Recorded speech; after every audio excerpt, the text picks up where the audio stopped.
Hi there and welcome, Nic here. Today I wanted to share with you 7 innovative ways to use Yoga Nidra. So if you have been following my channel, you know that I am a real aficionado of Yoga Nidra, and I teach a monthly membership called Journey of the 12 Moons, which follows the astrological movement with the new moon, and it's a fantastic way to do a Yoga Nidra practice that is really aligned with cosmic intelligence. And as I've been teaching this, some of the people have been asking me about how I use Yoga Nidra. Well, of course, it's a fantastic practice for just general relaxation and stress relief, and also for releasing past subconscious, unconscious traumas. But even beyond all that, over the years, I've discovered that there are kind of extra ways that I can use Yoga Nidra that are what I would say more modern practices for this ancient technique of relaxation. And one of the things that I want to just highlight is there are many times in the day that I would love to go to sleep, but I can't. And that's exactly when I use Yoga Nidra, when I feel like I'd like to take a little nap. Because Yoga Nidra is essentially like going to sleep, except it's not. It's a little bit deeper than that. It's a little bit, in my opinion, better than that. So here are my 7 ways that are a little bit more 21st century to use your Yoga Nidra practice. I highly recommend, if you are doing a practice, to number 1, stay with the same teacher. You will start to become accustomed to their voice, and you'll find that your Yoga Nidra practice is richer. And the second thing is take a Yoga Nidra practice that is a full practice, not just the body relaxation, not just the body scan. You'll find those by looking for Yoga Nidras that are at least 20 minutes long. So you want to make sure that when you are practicing, you really are getting the full Nidra experience, which includes the breathing, doing the body scan, doing some kind of opposite work, doing some kind of visualization, and doing some kind of breath work in there. So once you find all that, here's ways that you can apply them. So the first way that I use Yoga Nidra is when I have been at the computer for too long. When I feel like not only does the computer have too many tabs open, but my brain has too many tabs open. I would call this like tech overwhelm. And in my own personal experience, it hits me around lunchtime. So if I've been on the computer since 9 a.m., around 12:30, 1:30 p.m. is when my mind is just, I'm not even thinking straight. This is the time when I will step away from the tech and go and do a 20-minute Yoga Nidra. Not only does it allow my eyes to really relax and kind of contract from that tension of staring at the screen, but it allows all of the tension that may have built up just by sitting at the computer to be released from the body. So that's the first time that I would use a Yoga Nidra. The second is when I am having a problem that I can't solve, like I just feel like I'm hitting my head against the wall, I cannot see a solution, I can't see a way out of it, I have a decision to make and I don't know which way to go. Again, Yoga Nidra comes to my rescue because it basically unhooks all of the brain, all of the circuitry in my brain, which allows me to find new solutions. Sometimes I think of my brain being like one of those old switchboard, like the old 50s, like someone would take and connect the calls, right? I think of my brain in a normal way as like the same switchboard has been happening for years, and Yoga Nidra takes all of the plugs out and allows me to reconfigure, helping me with problems that I can't solve or decisions that need to be made.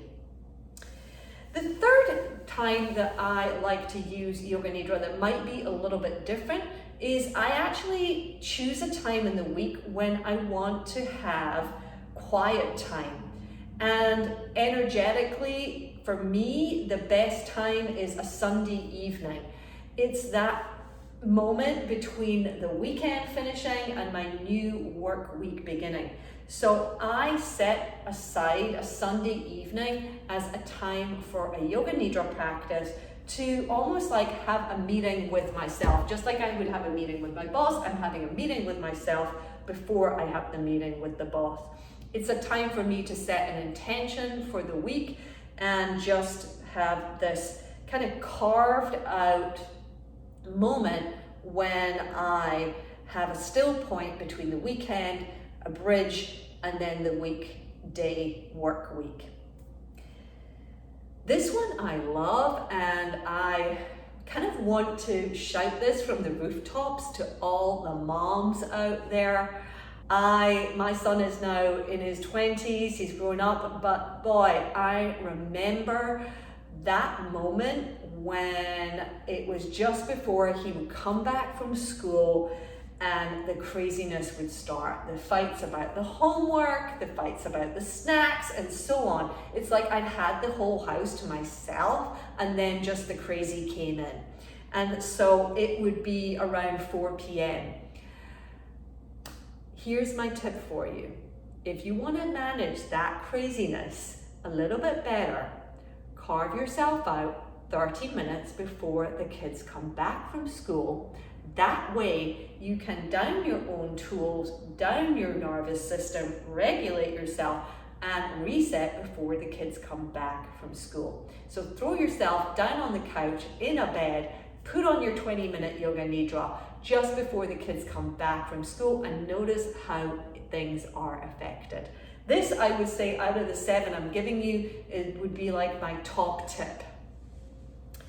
The next one is perhaps for me a little bit out of use nowadays, but back in the day when I was in New York City and there was late nights and discotheques, I generally am in bed by 10 p.m. and of course in those heydays of New York City, people would start to meet each other to go out around 9:30 p.m. and I would be like going downhill and ready for my bed around 10:30, being a little bit of a party pooper, until I discovered that I could use Yoga Nidra to have we could call it a structured disco nap. I liked it because it was contained and it only took 30 minutes. If I just went for a nap, sometimes what would happen is I'd oversleep and I would be up all night. Yoga Nidra is very contained, so 20 minutes, 30 minutes, and you actually come out of it not feeling groggy, you actually come out of it feeling refreshed. So if you know that you're going to be going out, it's going to be a late night, you're going to be actually losing some sleep, why not be proactive and do a Yoga Nidra beforehand? That way your body has a chance to reset itself, and the sleep that you're going to miss because you're out burning up those night lights is not going to be detrimental to your health. Number 6. So I have a little bit of a story about when I was in New York and I worked for a corporate organization that offered Yoga Nidra to their employees every single day at lunchtime. And they did this because they were being nice and they were definitely allowing their employees to get horizontal, to close their eyes, reset their bodies. But they were also smart because doing a Yoga Nidra has been shown to help with productivity. And in fact, when I worked for this company, we had one day a whole bunch of really high functioning military guys come in all to do Yoga Nidra. That was a real blast, and it's another YouTube video. But this idea of using Yoga Nidra prior to studying or prior to doing some kind of really intense focus work has been known for years, and in fact in many Indian schools Yoga Nidra is also taught at the beginning of an afternoon, so that there's like a reset of the body system before doing some heavy lifting focal work in the afternoon. Otherwise, without that break, we can feel a little bit lackluster and limp in the afternoon. So taking 30 minutes out at the beginning of the afternoon allows your body to reset, and then you kind of get like a second day in the afternoon. So if you're ready to be doing some studying, line it up after your Yoga Nidra.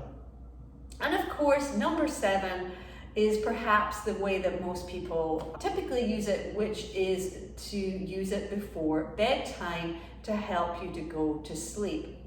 I will say that you just need to be careful about the intention of the Yoga Nidra, and because it's kind of not subliminal, but you're in the hypnagogic state, it's suggestible. Some Yoga Nidras are actually designed to invigorate you. So you make sure that when you're choosing a Yoga Nidra to do before you go to bed, that it is designed to help you to get to sleep, that it is something calming. In my Journey of the 12 Moons membership, we take each month a different astrological sign, and it also has a different element for that month. And I tell people, if you're choosing which Yoga Nidra to do before bed, choose ones that are to do with either earth or to do with air. You definitely wouldn't want one to do with fire, because those are going to kind of ramp your system up. If you're interested in knowing a little bit more about my Journey of the 12 Moons, I'll put a link in the show notes below. It is a monthly Yoga Nidra practice. We do a little mini yoga practice beforehand that also targets a specific part of the body that is in play in that new moon period. And we have a community and resources for all things Yoga Nidra for those that love this practice like myself. Let me know if you have used any of my 7 more modern applications for Yoga Nidra and which ones really work. Thank you for listening, and please, if you have any of your own creative ways to use Yoga Nidra, please reach out and let me know, and I will definitely try them out. Hari Om, Om Tat Sat, Namaste.